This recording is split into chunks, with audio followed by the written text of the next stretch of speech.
Hi everyone, I'm back. I'm Elizaveta, and today I want to talk about a very interesting, very complex, controversial topic, and that is what is good posture? Now, if you grew up like me, probably throughout your life you heard instructions such as sit up straight, pull your shoulders back, don't slouch, those kinds of cues. And maybe even you might have heard something like suck in your tummy, which is something I heard from my grandmother when I was growing up. So as we grow up, we think of posture perhaps being a set of static things that we must do to our bodies. We know what bad posture is. We associate a slouching position, the working at the computer position, as bad posture. And so we might try to correct it. So you might have seen some inventions and devices created to correct bad posture, such as different types of straps that you put on your shoulders to pull them back, different types of sensors that you put on your body that allow you to know when it is that you're actually slouching. So those kinds of contraptions are useful. However, the thing that I talk a lot about in essential body mechanics is that you already have in your body a built-in sensor system, potential for awareness to know whether your posture is good or not. And this is something that I discovered over the years of studying body mechanics through different types of systems like yoga and dance and a little bit of Tai Chi and a little bit of this and that. And what I notice is that fundamentally all movement systems have a preferred default setting for the body to be aligned. And to me, that alignment, which last tutorial I talked a little bit about the axis and what is an axis. So good posture and a good axis a lot of times are very synonymous. And what I've discovered about posture is a couple of things. Number one, posture is not one thing. It doesn't just mean having your back straight. It has to do with something a lot more fundamental to how we move inside this structure called the human body, and the fact that it's vertical. It is a set of relationships between certain things, a relationship between your pelvis, your knees, and your ankles and your feet, relationship between your head and your rib cage. Those relationships are all there from the start. This is not something that you have to learn without knowing first. Like you're not born and you learn how to do it. You're born and you already know how to do it, and your body develops it quite naturally.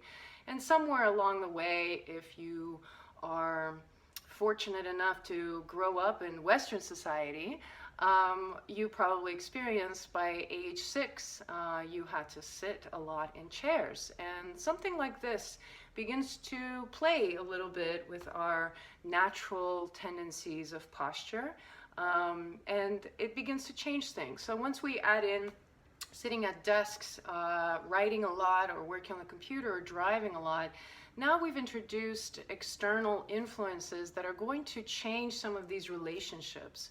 So what I might consider to be a straight back, and I might assume that my head is straight up and I'm aligned, but I'm so used to sitting in a chair that my awareness of what a straight might mean is different. So these kinds of things happen to us throughout our lives, and then compiled with certain personal preferences, such as wearing a purse on one side or the other, or crossing your leg one way or another.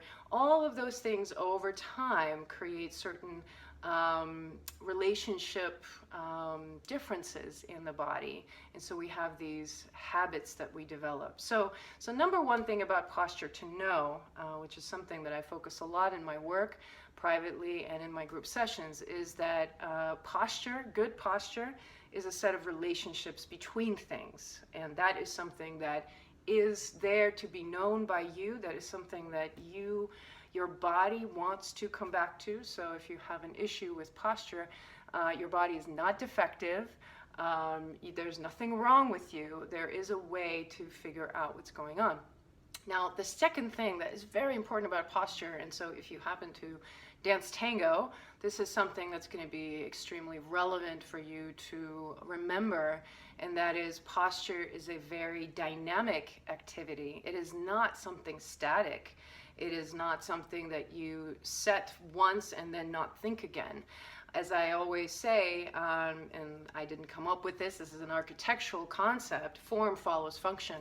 Right? Your form follows the function of your body. The way you look, the way your form ends up looking very much depends on how you are aligned and in the moment, how you're responding to the demands of what you're doing, whether it is walking up the stairs with a bunch of groceries or it is doing a fancy pivot with some sort of flying boleo behind you as a follower in tango. So posture, for one, is going to be ruled by different sets of challenges than posture for another. And as it appears, there is a fundamental, essential alignment that is the most beneficial alignment for the spine, for the body, and that is what essential body mechanics, the work that I do, is focused on. So I hope this gave you a little bit of food for thought in reconsidering what you might think about posture. I will be addressing some more specific issues and questions about postural habits in the future tutorials. But for now, if you have any thoughts or if you have any more questions, please reach out. You can send me an email at essentialbodymechanics@gmail.com. And of course, feel free to check out my website for more interesting topics and events that I'm doing at essentialbodymechanics.com. And that's it for me. I will chat with you soon. Bye.